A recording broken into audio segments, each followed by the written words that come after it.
This is Ralph Begleiter, Emeritus Professor of Communication at the University of Delaware and former CNN World Affairs Correspondent.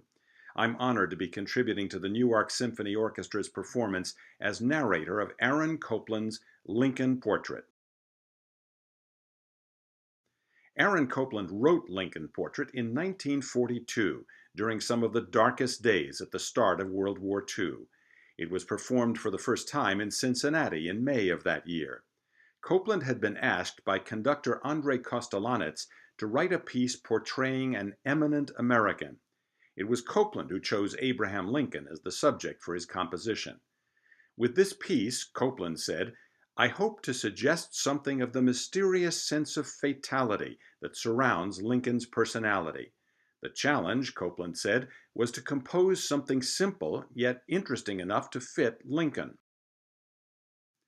The result has been highly popular, but not always favorably received. A New York Times reviewer in 1993 called Lincoln Portrait Copland's pompous and anachronistic bit of wartime hackwork. You'll hear at the beginning of the piece a kind of unsettled feeling, perhaps reflecting the uncertainty of the world at war and America's place in that world. That unsettled feeling disappears for a long time, and the narrator is silent until the piece is almost half over. Then, the unnerving atmosphere Copland created at the beginning returns, and the narrator speaks.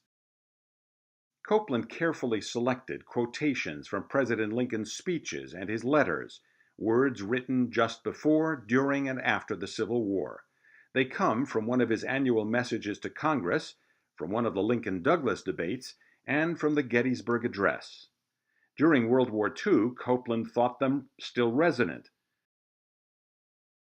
This piece has been performed and interpreted by narrators many times since then, and I think it's fair to say Lincoln's words and Copland's unsettled music still resonate 160 years later.